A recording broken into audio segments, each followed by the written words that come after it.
শিক্ষার্থী বন্ধুগণ, আজ আমরা দশম শ্রেণীর হিন্দু ধর্ম ও নৈতিক শিক্ষা বিষয়ের ষষ্ঠ অধ্যায় নিয়ে আলোচনা করব।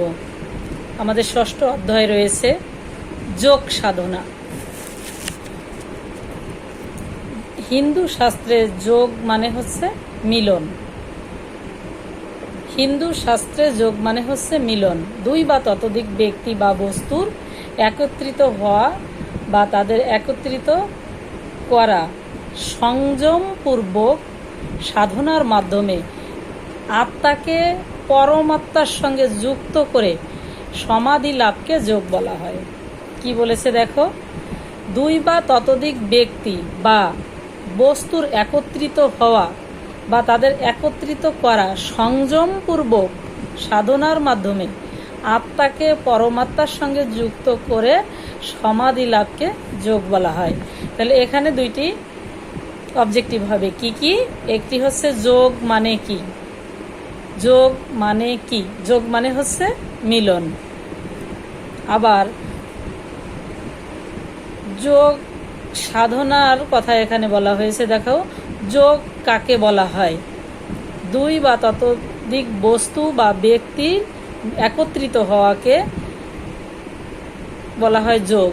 আবার সংযমপূর্বক সাধনার মাধ্যমে আত্মাকে পরমাত্মার সঙ্গে যুক্ত করা, এখানে সংযমপূর্ণ সাধনার মাধ্যমে আত্মাকে পরমাত্মার সঙ্গে যুক্ত করে সমাধি লাভকে বলা হয়েছে যোগ।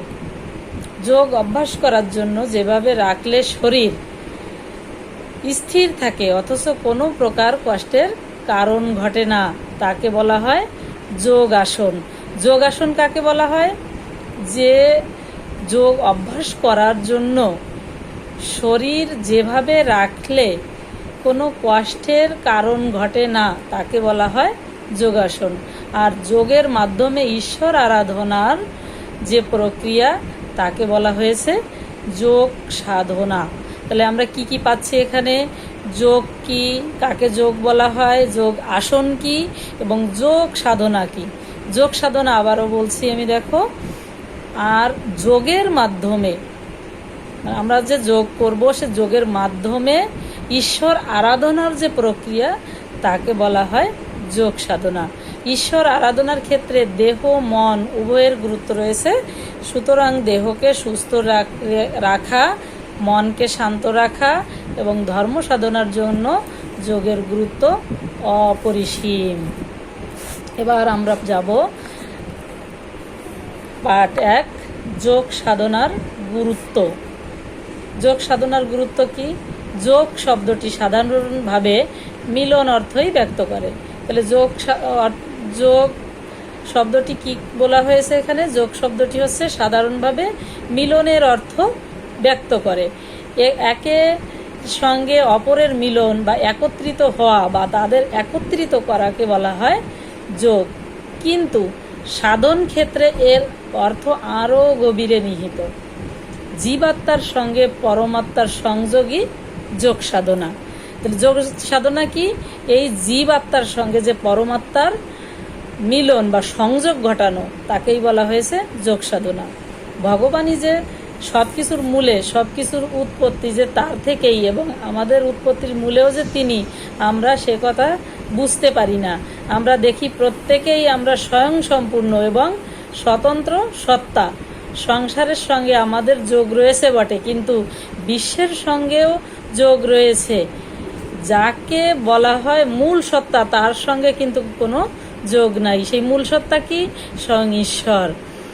এই বস্তু যোগ নিয়ে আমাদের জীবন একভাবে কেটে যেতে পারে, কিন্তু তাতে জীবনের প্রকৃত চরিতার্থ পাওয়া যায় না। জীবন হয়ে যায় গতানুগতিক এবং অর্থহীন। আমাদের মন তাই একরকম জীবন নিয়ে খুশি থাকতে পারে না। সে কি চায়? এই গতানুগতিকতার ঊর্ধ্বে কিছু বৃহত্তর চেতনা লাভ করতে। আর সেরকম চেতনা অল্প জাগলেই সে বলে মূল সত্তার এই গতানুগতিকতার ঊর্ধ্বে কিছু বৃহৎ চেতনা লাভ করতে। সেই বৃহৎ চেতনাটা কি? ঈশ্বরের সঙ্গে সান্নিধ্য লাভ। সেরকম চেতনা অল্প জাগলেই সে বলে বসে মূল সত্তার এই গতানুগতিকতার ঊর্ধ্বে কিছু বৃহৎ চেতনাকে লাভ করতে। সেরকম তাই কি করতে হবে? সংসারের সঙ্গে আমরা প্রকৃত যেভাবে মিশে আছি তা প্রকৃত যোগ নয়। অর্থ ও বস্তু সম্পদের সঙ্গে আমরা প্রকৃত যোগ নয়। আমার প্রকৃত যোগ কেবল তার সঙ্গে যখন চেতনার সঙ্গে আমার চেতনার কোনো পার্থক্য নেই, তার সঙ্গে আমার মিলন ঘটানোর যে প্রচেষ্টা, তারই নাম হচ্ছে যোগ সাধনা। সে কে? ওই যে তার কথাটা বারবার বলছি, তার সঙ্গে। তার বলতে আমরা বুঝিয়েছি স্বয়ং ঈশ্বরকে। ব্রহ্ম এক হয়েও বহু, নির্গুণ হয়েও গুণী, অপরূপ হয়েও রূপময়, নৈবেত্তিক হয়েও ব্যক্তিস্বরূপ, অব্যক্ত হয়েও চরাচরে ব্যক্ত। ব্রহ্মের সঙ্গে সংযোগের প্রচেষ্টার নাম হচ্ছে যোগ সাধনা। তার অস্তিত্ব অনন্ত, চেতনা অনন্ত, আনন্দ অনন্ত। তিনি বিশ্বময়, আবার তিনি বিশ্বাতীত, সচিদানন্দ। এই ব্রহ্মের তারই সঙ্গে যোগ রয়েছে। সুতরাং যোগের মাধ্যমে ব্রহ্ম বা ঈশ্বরের আরাধনার প্রক্রিয়াকে যোগ সাধনা বলে। অনেকভাবে এর ব্যাখ্যা করা যায়। আমরা এর গুরুত্বটা পড়ব। যোগ সাধনার গুরুত্ব। যোগ সাধনার গুরুত্ব কি?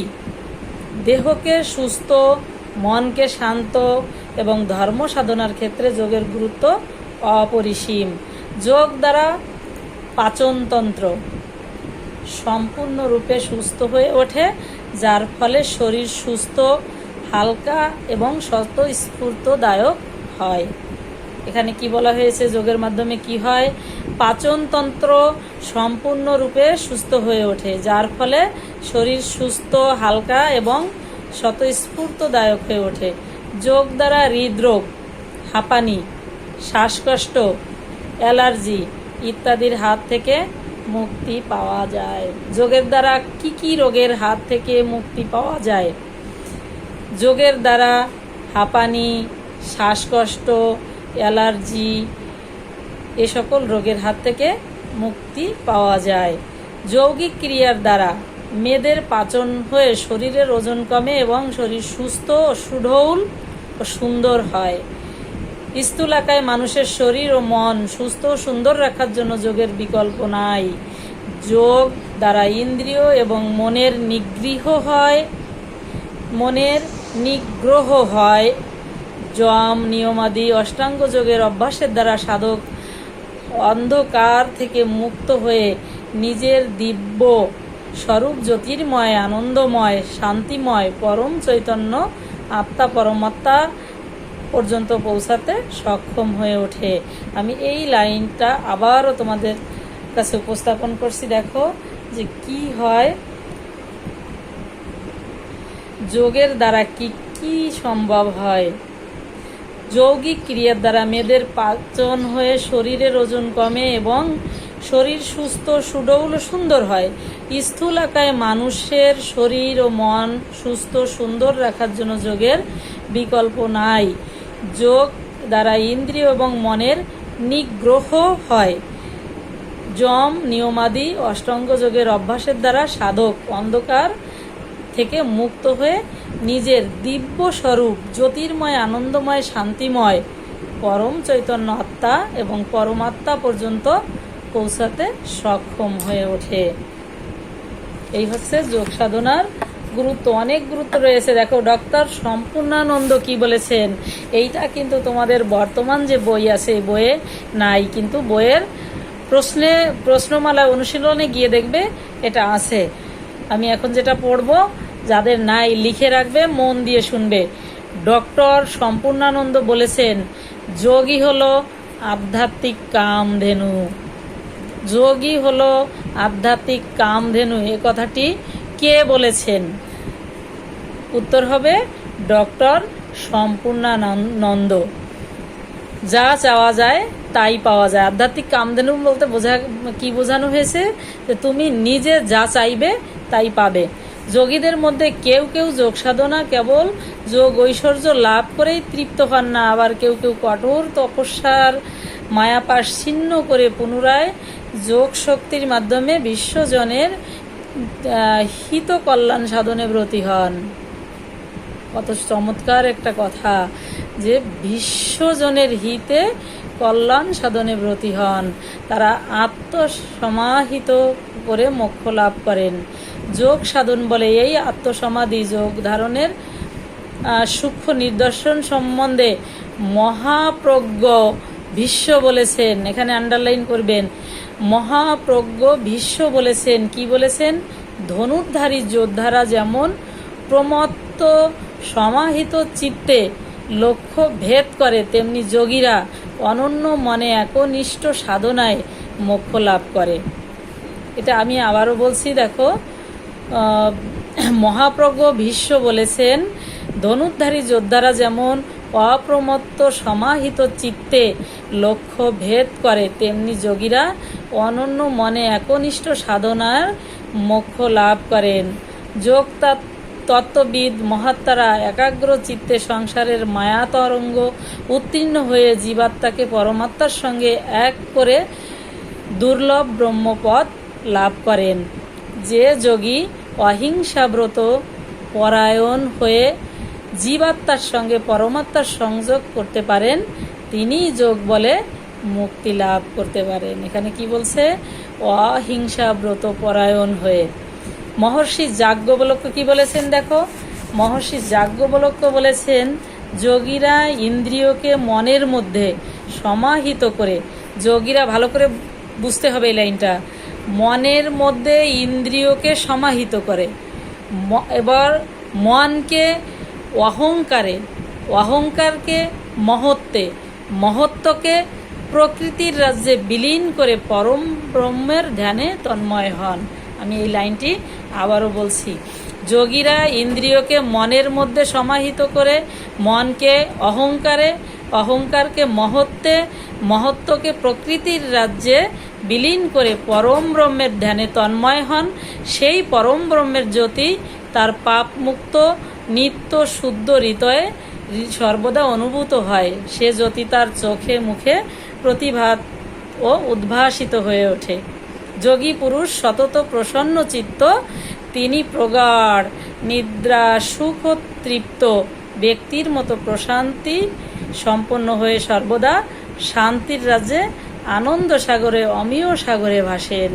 তিনি নির্বাত নিষ্পঙ্ক প্রদীপের মতো স্থির, এবং তিনি জগতের কোনো আসক্তি, কোনো মতেই বিচলিত হন না। দেহ অবসানে তিনি মোক্ষ লাভ করে পরম ব্রহ্মে বিলীন হয়। এটি তোমরা মনোযোগ সহকারে পড়বে।